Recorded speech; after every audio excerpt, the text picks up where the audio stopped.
If you do any prospecting with LinkedIn, you have got to go get set up with Surf. That's SURFE. It's a tool you can use to add new contacts to your CRM system directly from LinkedIn in seconds.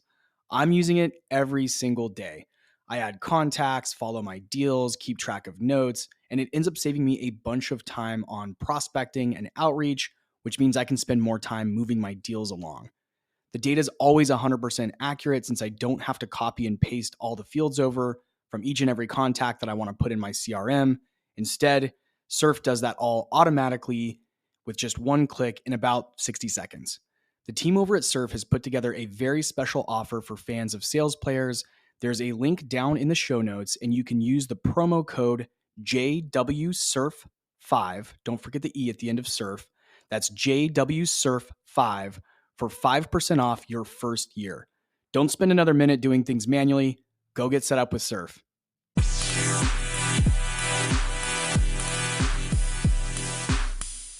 My guest today is Belal Batrawy.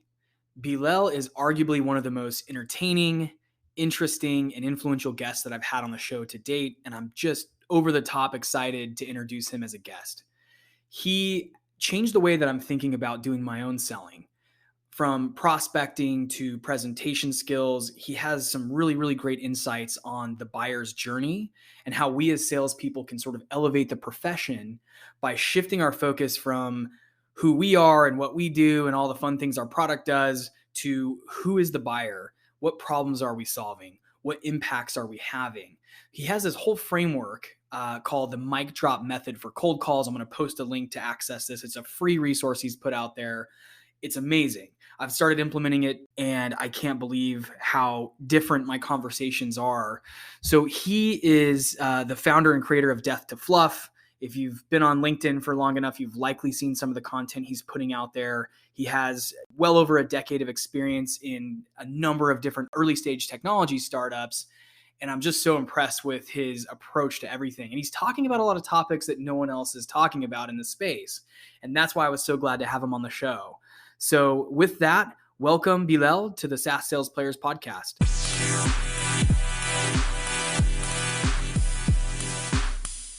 Hey Belal, welcome. Thanks for having me, Jesse. It's an honor to be here. Awesome. So I've been following your content for a while, and I'm just such a fan of the message that you have for sellers like myself and my counterparts out there in the space. And I'm super curious, how did you get into SaaS sales initially? I think like many, it was the only job that was recruiting when I got out of university. I still remember walking through the career fair, and I think the first couple booths I went to, it was like executive assistants of like the district manager. I'm like, there's no way they're serious about hiring if they just sent, somebody just to collect resumes, essentially. Like this isn't even. So the only company that was there that actually had the hiring manager on site was a SaaS company. It was TriNet, and they were recruiting for their first hires for inside sales, and the rest is history. I was like, this is pretty good. I'm gonna keep doing this sales stuff. Yeah, TriNet. I'm very familiar. What was that first role like? I imagine TriNet's relatively transactional, or were you working on strategic deals at that point? In the early days, man, we were just dialing for dollars. It was just like a brand new team with like a huge market that was completely unproven, and PEO wasn't really a popular thing. And so, yeah, we were just calling. But I was very fortunate that the manager I had was extremely skilled at sales, very, very, very talented. I didn't know that at the time because it was my first manager, so I just assumed that was the norm. And now over my sales career, I look back and realize I was very lucky to have that mentorship and that kind of experience guiding me early on. That made a huge impact in my sales career, really helped me become the seller I am today. What kind of things was that manager doing that, in retrospect, you realize were the signs of a world-class manager? I'm really curious if you can point to anything for the listeners. Like mastery of like so this manager would walk around with a little black book and a pen and was just writing down constantly notes and using that one to help get the personal motivation that we all needed to succeed. But two as well was a master of like numbers and details. Okay. Process. So everything process related. I remember him opening up his little black book and just being able to calculate. He said, okay, so if you're claiming this and you're claiming that, and then doing some math, I mean, like, this is how much work you're gonna need to do, this is how many hours you need to come in, and this is how much the delta is for the rest of the month. And I was like, oh God, I'm like never gonna talk to you again. Like, this is incredible. Like, it was way, I didn't know you could derive all that from just a couple tidbits of info that I gave you. But that's like master selling, is that Right. a mastery of the process. So, I mean, that's the science stuff of sales. And he had that. That's awesome. So from TriNet, where did you go next? And we're not going to go through one by one on your CV. It looks like you were at a handful of different startups, probably first or in the first round of sales hires. Yeah, I stayed in startups after that. TriNet was a really great experience. We were a startup and we were selling to startups. So I got really deep into that ecosystem and I just stayed in it after that. So most of the companies that I joined, I was one of the first, if not the first sales hire. And a lot of them were in that like 0 to 10 million growth range. So they were like Mm-hmm. joining in like somewhere between, you know, 500,000, a million, maybe up to 1.5 million in revenue, and then leaving around 10, 15 million. So I got to experience that very early growth. And Yeah. it's just great. I mean, like, it's not for everyone, and Mm-hmm. it comes with a lot of risks. I mean, I tell the audience right now, anywhere from, you know, 91 to 97% of startups fail. Yeah. So you got to know which ones to pick. I've been very fortunate that I've made some good decisions and dodged some bullets. But when you find the right one, it's an amazing experience. Yeah. You and I are so much alike in that way. My first two sales jobs were with bigger organizations, and I was recruited to a Series B startup that was, yeah, probably under 10 million, easily under 10 million in annual ARR. And from there, I pretty much stayed in that space. With the exception of one unicorn company that was a little bit on the bigger side, I've been mostly in Series B stage companies. And it takes part artist, part crazy person, part Yeah, yeah. scientist to come into that environment and figure it out, and have the confidence to work with the founding team and, be able to put something together out of nothing, which is really that's the skill set. But I was just always drawn to it because I love the idea of contributing meaningfully to a business. And I imagine you're the same way. Mhm. You're self-employed now. So, clearly you have the creative side down, and, you find something out of building something from scratch. But that's awesome. Yeah, yeah, it's exactly as you said. There's more questions than answers. And I like Yeah. that kind of environment where, you know, when you suggest something and someone goes, I don't know, why don't you go figure it out? I'm like, yes, that's awesome. I want to do that, you know, like that. I enjoy that. And so that's startup land. And again, so for some people, it's like, no, I don't want to go figure things out that are unknown and fail, and you know, have to explain to everybody why it didn't work. But for others, that's exciting. It's like it's more strategy than sales usually, at that size of a company. Yeah.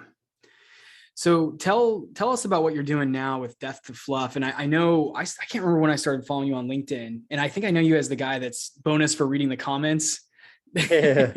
Yeah. That was your calling card, and that's how I always remembered your content. I was like, oh yeah, if you read the comments, you get the bonus stuff. But tell us about Death to Fluff. You make a pretty bold statement here on your LinkedIn. You say essentially the way sales teams are run today causes mental health issues. So this is a really interesting premise to build a business on, and one that resonates a lot with myself, and I know my colleagues as well who follow you. Tell us about the business, the idea. What are you doing right now in the market to help solve that problem? Yeah, that's a great question, Iggy. So it was born out of just like the lack of really good content on LinkedIn, which I mean we're talking about 2 years ago even. So it wasn't that long ago, but like I just remember scrolling through my feed and just seeing, you know, screenshots of people's meetings, and or at that time it was like booths at the conferences that they were attending, you know, somebody hiring and somebody reposting an article from their company's blog, and I'm just like, this is it. Like, this is not very good content, you know. So Yeah. I'm world class at jumping over low bars, and thank God LinkedIn is a very low bar. So I was like, yeah, I'm gonna jump over this bar. I'm good at this. And I I started posting. It also was born out of, I was kind of frustrated, Jesse, in the Yeah. recruiting process. I was looking at startup number 6 at that time, and I was explaining myself to them, and I was like, wait a second. Last time I checked, again, like 91 and 97% of startups fail. What makes you think you're part of that 3 to 9%? Because I definitely don't fail 91% of the time. So, I think you need to do more explaining than I do. And so I wanted to change that power dynamic. So that's where the posting came from. And Death to Fluff was just a joke between friends, and threw a hashtag in front of it. And I noticed other people started using it, and I was like, oh shit, this is a thing. Like, people might get behind this. Who knew? So that, I could never, if you asked me right now to recreate something as compelling as Death to Fluff, it would never happen. I could not do it. But that one I kind of fluked into. So it resonates with a lot of salespeople. You're not alone. I think Yeah. a lot of us we go through these common struggles in sales, and we think that they're special and unique, and they're not. And sometimes we think we're crazy for thinking they're wrong, but they're not. We're not. Like, if you've been in sales long enough, you've faked dials to look busy. If you've been in sales long enough, you've had your commission check played with. If you've been in sales long enough, you've been given a quota that is unachievable, and mathematically you couldn't even know how it was calculated. These things happen, and it's kind of sad that it's like transcends space and time. Like you would have Yeah. hoped like something like love would transcend space and time. No, like shitty commissions is the thing that like transcended space and time. That's That is awesome. Yeah, absolutely resonates. And I think it's even more extreme sometimes in the startup world, because you're beholden to these arbitrary targets that some VC somewhere in San Francisco has put on a dartboard. And maybe that's a crude thing to say, but the reality, my reality, having been in some early stage companies, is there was no rhyme or reason to quota targets or comp plans. It was always just, you're flying by the seat of your pants. And it was to appease, someone who's never actually sat in the seat before and made a cold call, and couldn't do it to save their life. So that, I love to hear that you shifted the power dynamics back on some of these startups and said, you need to prove to me why I should come work for you. Why am I interviewing here? I should be interviewing you because, statistically speaking, I'm less likely to fail than your startup is. So that is just badass to hear. And I love it. Yeah, I appreciate that, man. It took some guts or maybe some naivety, but it's paid off over the last 2 years. So tell us about some of the work that you do with Death to Fluff. I want to bring up at some point too the cold calling. It's not a program, but it's like a cold calling cheat Method. sheet. I call it a A method. method. Yeah, mic drop Framework method. Yeah, the mic drop method. Yeah. That's right. So maybe tell us about the mic drop method. Let's jump into that. I think the audience likes to hear. Go ahead. Yeah. So this one came from of the startups I've been a part of, 3 of them, actually 4 of them have been 100% outbound.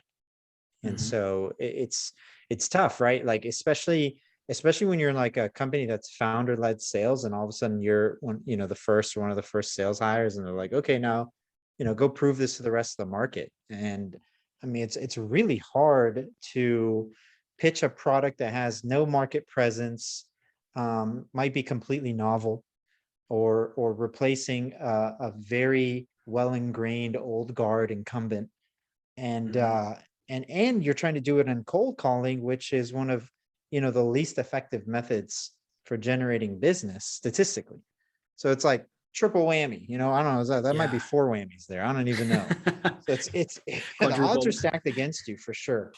And I noticed over the years, Jesse, is studying the other elite sellers, and I'm going to derail for just a second, because I want to point out to your audience, sales is not a profession. Like, it might be uncomfortable for some people to hear this, but like engineering is like a profession where you actually have to get a degree or some sort of certification. Being a doctor is a profession where you have to be certified. Right. These sales is more like a trade skill, like carpentry. Like, you don't need to be certified to be a carpenter, but if you wanted to be an elite carpenter, like world class, you would go study and do like a proper education and internship with somebody that is a master carpenter. And that's how you would learn the right techniques. You couldn't just pick up a book and read it. I mean, technically you could, but you wouldn't be very good at the woodwork, right? You need to go and actually learn knee to knee with that person. Sales is the same way. Like anyone can technically do it. Like you don't need a degree, right? You don't even need to graduate from a university to be in sales. But if you're going to be elite, you need to learn from master sellers. You're not going to get it from a book. You're not going to get it from we're just watching some videos on YouTube. You got to go. And I had the chance to sit with some master sellers in those 10 years at some of those startups. And I noticed that they had this very distinct habit of being able to get the buyer talking early and upfront. And when that didn't occur, it led to lower quality outcomes. And that's where the mic drop method was born from, which is this idea of get your buyer talking early and upfront. You see huge gains when you do that. So the method is very simple. It's permission, problem, provoke, promise. So permission, hey, Jesse, I know you're not expecting my call. Do you have a moment? I promise to be brief. Letting you right out the gate. You don't know me. This is a cold call. And if that's not your style, let me know right now because I don't want to try. But if it is your style or you're going to give me a chance, here we go. Be prepared. Then problem. I know, Jesse, for a lot of companies like yours, the second largest cost after payroll is health benefits, which have been rising 9 to 15% year over year. Then I'm going to provoke. How do you handle your second largest cost rising 9 to 15% year over year? Damn. And so in 26 seconds, I went from a hello to a really thoughtful question that was framed with a clearly informed problem statement. Wow. And now all of a sudden the buyer's like, wait, who is this again? That was the number one response. Literally, the number one response that I used to get was, who is this again? It's just like, who is this person that just asked me this really thoughtful question? Yeah. And I would just repeat, hey, my name is Belal, calling from TriNet. Once again, I know your second largest cost, and then I just roll right into it again. And it was amazing the quality of conversations that I was having with people by asking this open-ended what or how question and provoking them, knowing and showing them that I'm informed about the problems that they face. Nowhere in there that I pitch, like ditch the pitch. Yeah. Nowhere in there that I pitch. They still don't know what I do or what I sell or how I solve it because they don't need to. Right. I need to identify that they even have the problem in the first place and that they're willing to embrace that problem before I ever bother to try to, throw a pitch at them. It's genius. And this works across any kind of industry because you just need to take it. I imagine, I'm assuming here it works on any buyer persona, any industry, because it really just comes down to asking impactful questions rather than pitching something, feature function, whatever. It's more about starting a dialogue, and it's disarming because if you're on the other end of that phone call and someone asks you this like profound question about, teasing out like a potential inefficiency or future state problem, then how do you not respond with, I've got to know more now. So I love it. Yeah. And it totally negates the number one objection that people get in cold calling, which is not interested. And that's what I got when I was first, like, it took me 3 years to really unlearn some bad practices that I learned early in my sales career, because a lot of the sales training I got just taught me wrong. And one of those bad practices that I got was pitching. I used to pitch and people would tell me not interested and hang up. And I mean, I totally understood why. Like, I hated cold calling initially because I was like, why would they be interested? I'm just calling this like random person out of the blue and starting to tell them about why my company's awesome. They've never heard of me or my company. So I stopped treating not interested like an objection. And I changed my mindset to say, not interested isn't an objection. It's a negative review. It's like scoring rotten on Rotten Tomatoes. Like, they don't want that movie. They don't want to see that plot. They don't want to see the trailer. Not interested. Right. Wow. So instead of seeking to diffuse that objection, preventing it from ever happening, That's what drove the mic drop method of like, wait, instead of pitching them, why don't I ask them a really hard question that's not very easy to answer and get them talking?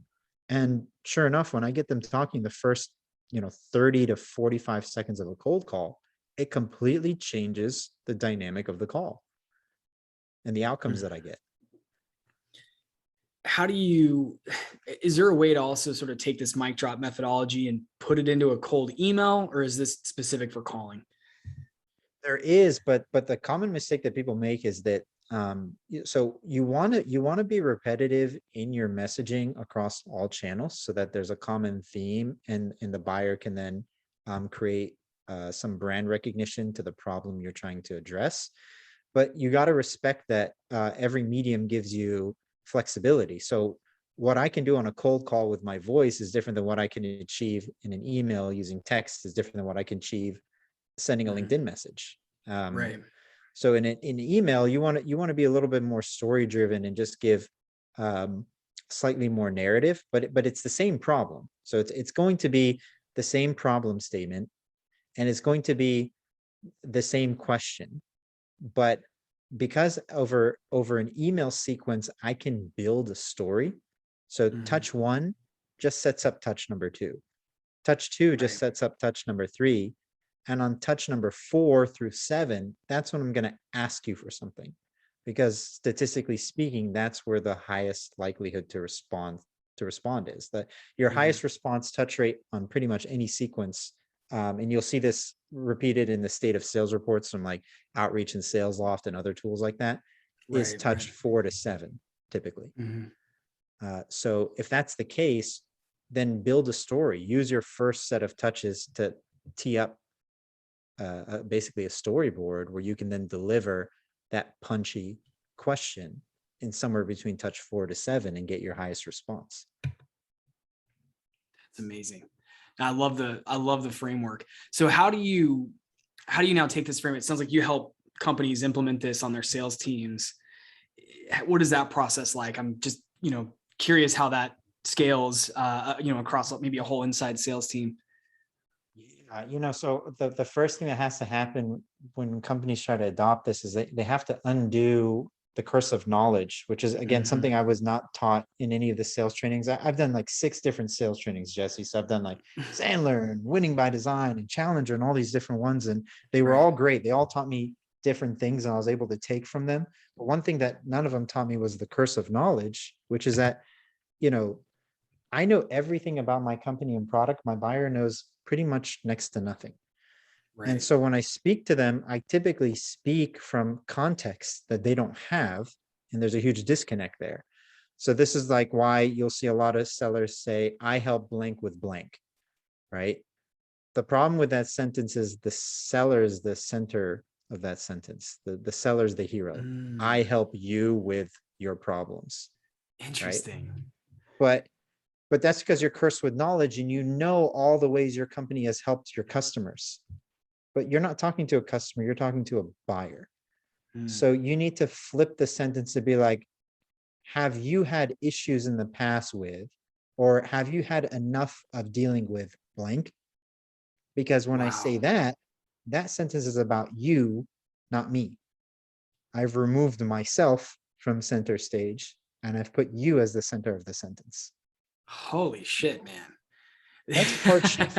That's a hard shift because you're not taught that, right? Your first week of any new job is, here's our company, here's our product, here's our background, here's our founder story, here's our, so you just get bombarded with all this knowledge that your buyer doesn't have. And what's the first thing you do when you get on the phone? You vomit all that back on them. Yeah, we help X with Y. That's it. I mean, that's what you're trained to do. Yeah. Wow. Right. It doesn't work though. Oh, dude, that is an incredible just paradigm shift for me. And I'm, again, I've been doing this a long time, but I'm so guilty of the I help X with Y. And, that's on my LinkedIn profile. It's just, it's what we're taught. So that's interesting that there is a, kind of that knowledge fallacy, right? When you have too much knowledge, you have to then sort of pull it back and rethink how you're approaching everything. You've done a really good job of that. Just reading through some of your posts and looking at your content. You really are challenging that I guess we can call it the status quo. And the funny thing is we don't even realize it's the status quo because this is what we're taught by innovative sales training companies, and even innovative sales managers perpetuate this stuff. But wow, you've done a really amazing job of just shifting the paradigm. That's amazing. It's tough. I mean, your mind is like, it's natural to make yourself the center of the universe, right? We're naturally egocentric. So you are fighting a natural urge by trying to make somebody else the center of the sentence or the idea. And it's not supposed to be easy. Anybody that says sales is natural or that kind of stuff pisses me off, because it's not. It's a science, and it's a premeditated science, and it takes a ton of concentration. It's not normal to awkwardly stay in silence in order to get somebody else to speak. It's not natural to constantly use open-ended questions in order to create more dialogue. It's not natural to do this like mic drop method and put somebody else center stage and remove yourself from the conversation. These are not things you're taught as a child. Right. So anybody that says it's like some people are like natural sellers or something, like no, elite sellers are very premeditated in what they do and their actions and behaviors. It's not supposed to be easy. Wow. Tell me about what are some other things that you see reps doing, you mistakenly doing, and again, maybe it's the knowledge bias or the knowledge fallacy. What are some other areas where you see reps just totally falling on their face when they don't have to? One of the other big ones, besides like that curse of knowledge and again putting themselves as the hero instead of the buyer, those are two big cardinal sins. But the other one is like, again, and I wasn't taught any of this in any of the sales trainings I did, is sellers typically fail to acknowledge the way the buyer is getting the job done today, like an appreciation of the status quo. So let me give you an example of that. I had a seller message me like a few weeks back, and he's like, most of my buyers, after I give them the pitch, they'll tell me, yeah, but we already have a vendor for that. And I'm like, okay, how many vendors are typically in your space? There's like, there's only 3 major players. I'm like, why don't you just lead with that? Like, why are you pretending that those 3 major players don't exist and that your product is better than them? Why not? What's the harm in sounding informed as a seller and calling up a buyer and being like, listen, Jesse, I know most companies use either, Cisco or Ring Central or, Avaya for their VoIP. Which of those 3 are you using today? Like, wow, right out the gate, you just named your top 3 competitors and just said, I already know this is the world today. Why would I pretend that it's not? I'd rather just understand where you stand on these offerings. Do you see an issue with them or not? Because we do, and we think that things can be done differently. So it's like this lack of acknowledging the status quo or the way the buyer's getting the job done. It makes it makes the seller sound ill-informed, and that's only going to hurt you in any sales cycle, no matter what you sell, right? Like sounding ill-informed to your buyer is never a wise strategy. Yeah, I learned that lesson the hard way. A few years back, I was at a startup, and our product was a good next step off of a homegrown system. And when I started out, I was calling into people basically saying, undoubtedly you're going to love this compared to the dog shit that you have that you built. And I'm reaching out to DevOps engineers who built that homegrown system themselves. So I just sounded completely unaware and totally lacked empathy when it came to like, hey, I spent 18 months building this homegrown solution, and you're going to call me on the phone or email me and tell me my product is shit. No, that's like, so no, I'm not going to listen to you now. And so I had to learn that the hard way after a couple of really bad mess ups. A coach gave me that advice and said, well, first of all, you're calling their baby ugly. I think you can sell a better solution to what they're doing now without calling their baby ugly. And that's kind of how I think about that. But that's interesting. I hadn't thought about it in other ways, but acknowledging that, software companies don't exist in a vacuum. Undoubtedly, there's big gorillas in the space that already exist. How do you differentiate but not trying to gaslight people into thinking that they might not have things figured out in the current state. So that's really interesting. Yeah, exactly. And again, it goes back to the idea that like your buyer's getting the job done. That's why you're calling them, because they've been Mhm. successful. So what changed? Why all of a sudden should it matter? Because long before you call them and long after you hang up, they'll continue to be successful. Now, of course, it might Mhm. not be as good or as wonderful or as as efficient as it would have been had they bought your product, but they'll get the job done. So what you're really doing is explaining to them why it just changed. Now I'm going to show you something that you can't unsee. Like that stain on your shirt. Once you catch it, you can't unsee it. And you're like, Mhm. God, why do I can't wear this shirt anymore? But until that point, you thought that shirt was fine. There was Right. no issues with it. And now you can't unsee the stain. It's the same thing. Get your buyer to that state of like, no, I know this shirt was fine up until right now. And now I'm going to show you why you can't wear it anymore. you know so that's the goal. That's what you're really trying to do in the essence of it. And again, if you're ill-informed, or you're not willing to acknowledge the way they're getting the job done or the status quo and how it works today for them, you're just going to sound ill-informed. Mhm.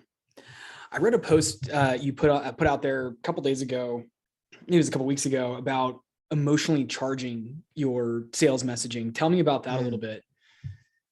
I think we sellers, we suffer sometimes from like the business speak. I think that's part of the death to fluff Yeah. movement. There, it's just like, you know, I look forward to hearing your response. I'd be happy to answer any of your questions. We get this bullshit Yeah. kindness that Yep. it's only there when someone's trying to marry your daughter or sell you something. It's like that's the only two scenarios where somebody gets that happy-go-lucky. It's just, it's Yeah. it's so fake, and it doesn't work. And this perception that somehow if we're kind or nice or polite, they'll like us more, when instead you just need to state it like it is, like be disarmingly blunt. So you'll get a message that says something like, we help save companies 40% on their processing fees. And it's like, okay, that's all about you, not them. Mhm. It's makes my eyes roll. Like, Right. sure you can, right? And it's easily ignorable. Now, okay, make it emotionally charged and flip it to be about them, not you. People get pissed off when they're finding out they're spending up to 40% extra on processing fees. Hmm. Now it's like, okay, Yeah. That yeah, hits it lands a lot better than just a blanket promise of 50 to right, 80% savings, right? right. So it's Hmm. it's this inversion of what the value. So sellers are trying to be helpful and value driven, when in reality they need to stop the helpfulness because nobody asked for it. It's unsolicited. And stop talking about value and start talking about opportunity cost. You know, Yeah. I, Wow. I I I like saving time. I hate wasting my time. Hmm. It's nice to save money. I hate overspending.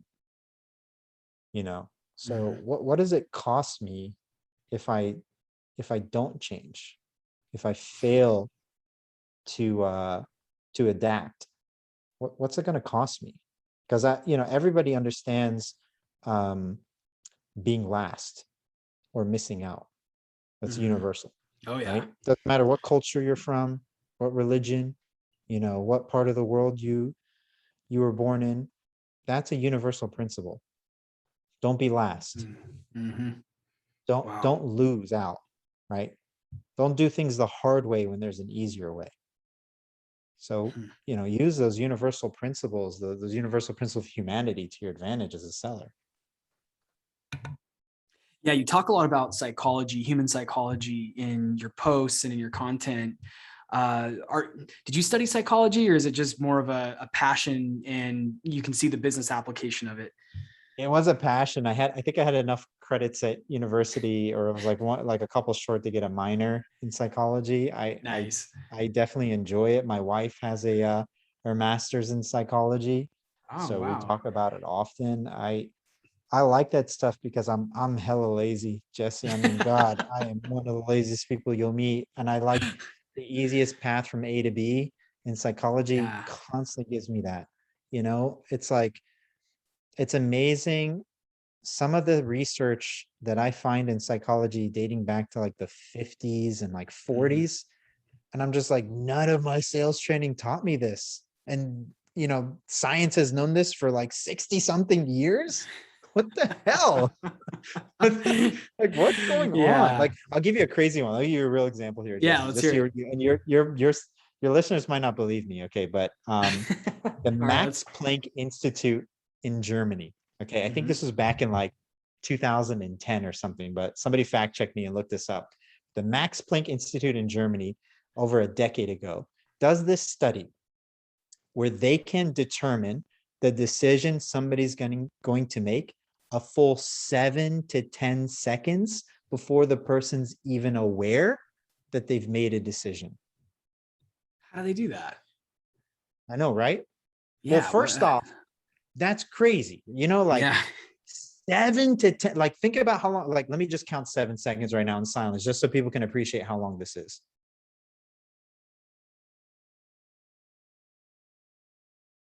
That's 7 seconds. That's Nice. how long the researchers knew before the person was even cognitively aware that they came to a decision, what the decision was going to be. Now, you would think as sellers, that would be pretty good to know, right? Like, Yeah.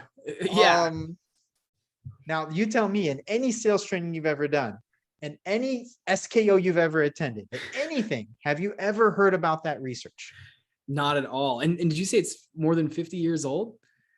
That research, no, that research is probably more than a decade old. Okay, a decade old. Yeah, That one, no, that I've piece of that never piece of research. Yeah, it's probably, I never think it's even like heard early of 2010. Yeah, yeah, I've never even heard of Max Planck Institute or anything. I know. No, never had that referenced in a Sandler or command to message training at all. Right. Now what the researchers did was they were able to connect to the limbic brain of the person and see the synapses firing off before the neocortex became activated. And they were able to predict what the decision was going to be. Now, and Hmm. this goes back to fundamental psychology about how people make decisions. It's all the limbic brain, which is like the back of your brain going towards your neck. That's called the Hmm. old brain or the croc brain. It has a bunch of different names, but scientifically, it's the limbic brain. That's where decisions start. And then Interesting. they are justified and acted upon by the front of your brain, which is called the neocortex. Hmm. And the limbic brain is responsible for the fight, flight, or freeze reaction. It's the emotional stem of the brain.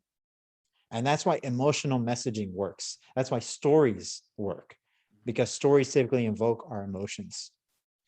So as a seller, you like, when I do the mic drop method and I state a problem that's relevant to you, and then I ask you how you handle it, I'm invoking your limbic brain. All the Mm. problems, all the anxiety, all the stress, all the fear or doubt that you feel about that problem is firing off when I ask you that thoughtful question. Wow. That's exactly what I want. Because now I'm going to Yeah. get you that much closer to making the first decision, which is taking some time to meet with me. And eventually the bigger decision down the road, which is buy from me. Wow. So you seem very well read. Tell us about some of the books that I'm assuming that, by the way. Maybe you're like, no, I just read a lot of blogs or something. What are some what are some books that were game changers? And I hate to overuse game changing, but what are some books that really changed your perspective on things, or that you would point to as having made a major impact on your not only your career but your mindset and everything else? No, so I mean, there's definitely some books out there that people should be reading. I think one of the best ones is Dr. Cialdini. He's sort of like the godfather of influence psychology, and he's got a book called Influence. It talks about the 6 universal principles of influence that his research has discovered, and it is like Hmm. a game changer that most sellers have never heard of, but they need to. So his Wow. book Influence is a big one. Dan Pink and his book Drive is a really, really important one to understand. I'm big fans of like Todd Capone, Transparency Sale, and Hmm. David Primer, the Sell the Way You Buy are 2 great books as well. there are people out there talking about sales and psychology, and you should as a seller be seeking them, because again, they're going to give you those hacks, those shortcuts that science has already shown us work, but unfortunately, for whatever reason, I mean, that could be a whole nother episode, has not made its way to mainstream sales. Yeah. Yeah. It's crazy. Who came up with the methodologies that we all use? That's what I can't figure out. And none of them are psychology based. Maybe they worked at some point in time, but I don't think so. I don't think they were ever highly effective. I Do you don't have any? know. Yeah, I don't know. super interesting. I got so question kind of on, I think on behalf of the audience. A lot of the listeners are early in their career and navigating, a global pandemic and a new sales career. A lot of my listeners are also transitioning from another profession or another industry and getting up to speed on the SaaS sales industry. What can these reps do to, sort of streamline their career, get up to speed on, being the best at their game? And then also, how can they, there's a lot of questions, by the way, how can they also be part of shaping the industry and making it better? Because I think a big part of your mission is you demand a higher, what's the word I'm looking for here? You demand better from the industry. We ought to be working smarter, not harder. The hustle culture that has been, commonplace here is we're over it and it's not working. So what can new sellers do to be the best at their game, but also help shape the industry and make it better? I mean, it's a great question, Jesse. It's a complicated one that I don't want to oversimplify, because we have a nature to oversimplify the complicated. It's one of those things where it's like a multitude of factors that, all fractionally add up to the total. And I think about, I want to point out something to the listeners. I think I saw a stat in some state of sales report recently that said more than 81% of sellers fail to hit 75% of their quota. So, Yeah, the significant vast majority of sellers fail to hit even, 3/4 of their goal. One stat that blew my mind, Jake Dunlap put out, or maybe he may have not been the first one to say it, but I know I read it from him probably about a year or two ago, which was like, at the VP of sales level in a startup, the average tenure is like 18 months or something. That's the leader. The person in charge lasts 18 months on average in a, VC backed startup. And that absolutely blew my mind.